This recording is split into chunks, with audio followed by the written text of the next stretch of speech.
The breach and siege of the U.S. Capitol. In the first hour of the attack, at least 300 rioters were inside the Capitol, while Capitol Police struggled to evacuate congresspersons. At the end of the day, more than 50 Capitol Police officers were injured, and 5 people were killed.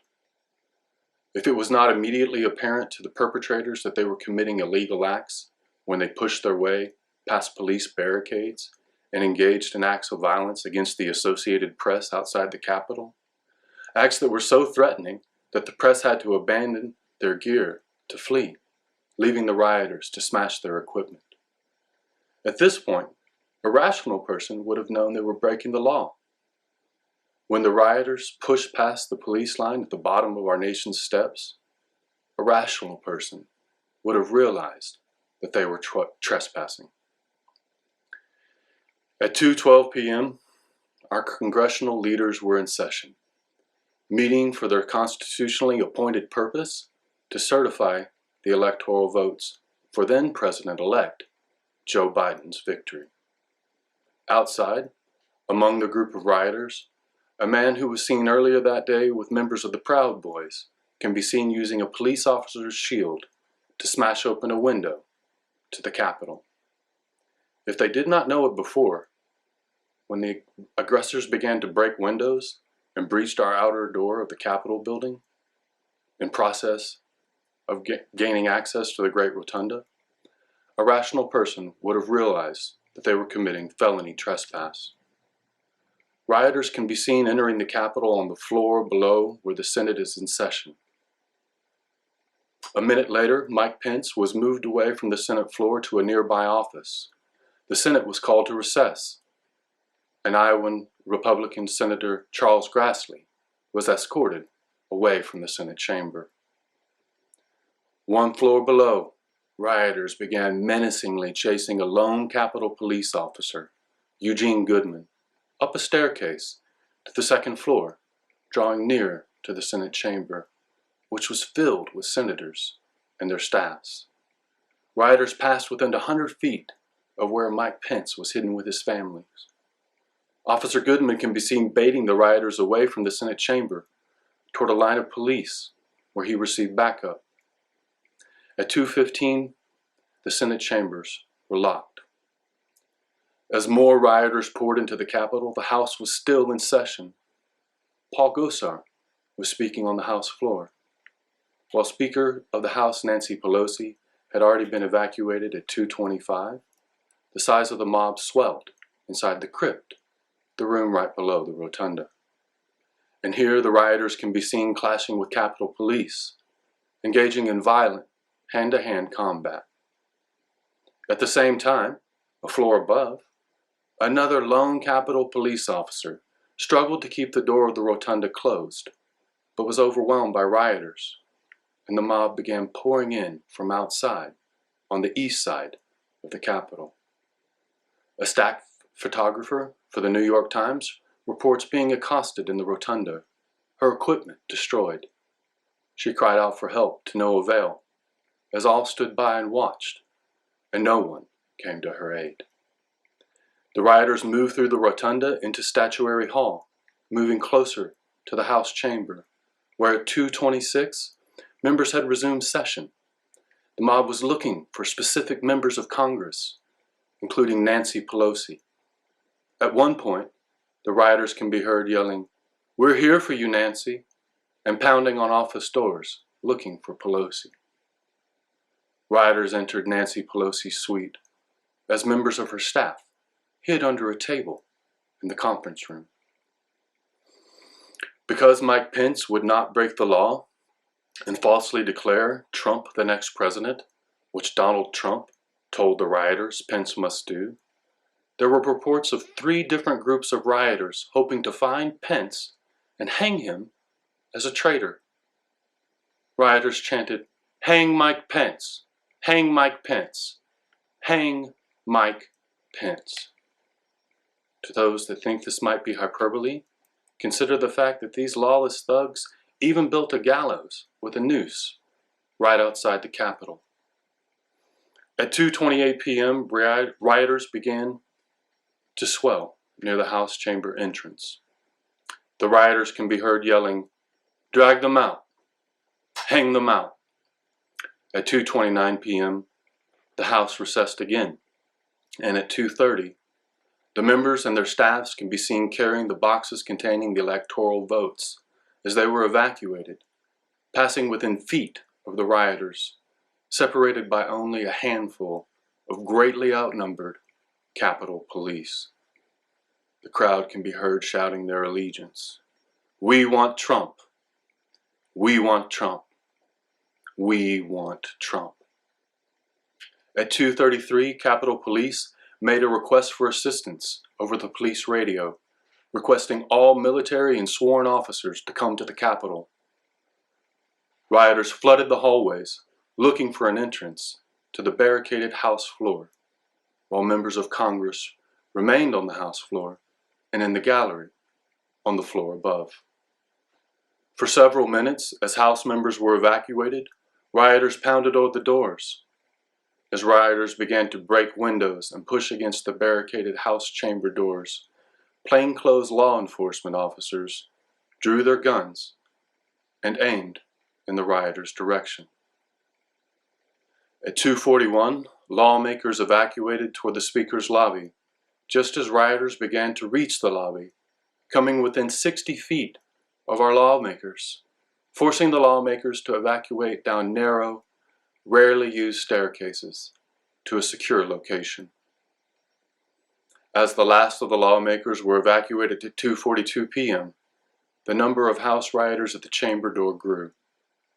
Some of the House members who remained in the gallery, locked in by the police to prevent the rioters from entry, fearing for their lives, began to call their loved ones to wish them their final farewells.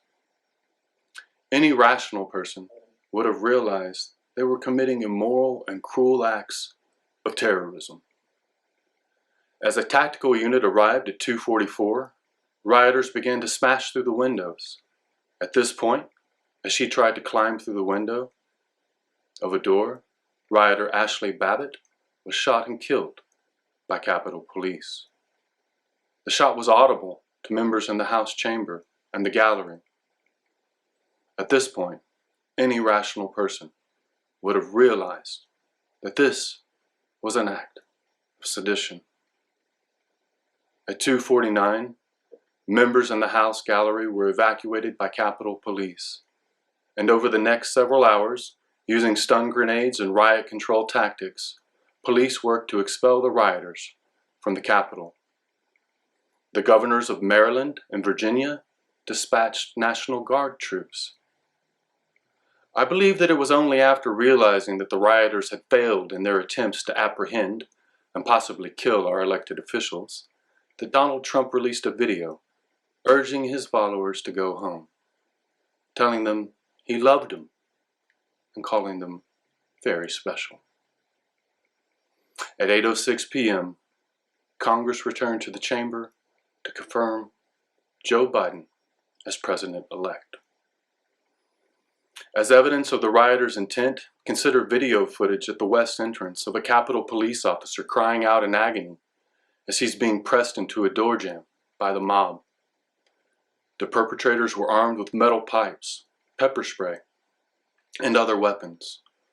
One of the perpetrators, dressed in tactical gear, was seen in the chamber floor, carrying plastic zip-tie flex cuffs. This shows that the rioters broke into the Capitol with the intention and equipment to take some portion of our elected officials hostage, perhaps intending to murder them. The rioters' vehicles were found to have firearms, makeshift Molotov cocktails, and materials to make napalm.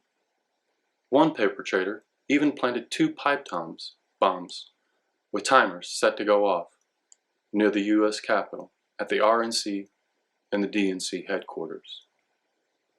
For all of these reasons, under the current laws of our land, all those who can be identified as having breached our nation's Capitol should be charged with felony trespass, felony sedition, felony terrorism, and with the death of Capitol Police Officer Brian Sicknick, felony murder.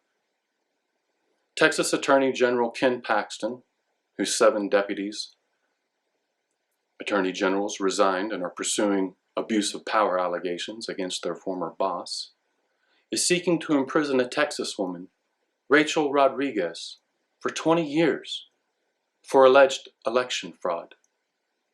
If the laws of our land are so draconian when it comes to nonviolent offenses like this, how much more dire should the consequences be for acts like terrorism, treason, and felony murder, which were committed at our nation's capital?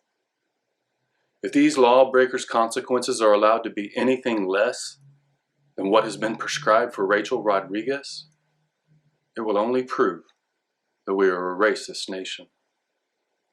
As I disagree with felony murder, believing it to be immoral, and I would never want to see my family charged with crimes beyond the scope of their actions, I would like to add a couple caveats. If we do not wish to charge these villains with felony murder, then we should strike felony murder as a law, release all those who are serving sentences for this offense, and strike this offense from their records. I am weary of seeing burglars charged and convicted as murderers. If we are not willing to rescind felony murder, then just as we have often found so many people of color of this crime guilty with the killing of Capitol Police officers, that impugns guilt to all those who entered the Capitol, committing felony trespass, felony sedition, and felony terrorism as predicate offenses that were obviously, inherently, and foreseeably dangerous to human life. Additionally, since I would never want to see my feckless family members charged with felony terrorism, if they were not menacing and terrifying others, but were unfortunately in company with a group or persons who did, I suggest that if we are willing to do away with felony murder, then we might downgrade the indictment of felony terrorism to accomplice to felony terrorism for any who were found to have been inside the Capitol, yet to have committed no acts of intimidation or violence. Still, if they were with people who committed acts of violence and they did nothing, they were accomplices, and so they were complicit in giving tacit approval. So since they were a part of the mob of domestic terrorists who terrified and wreaked havoc on the press and many members of Congress, even the nonviolent rioters who entered into the Capitol are guilty.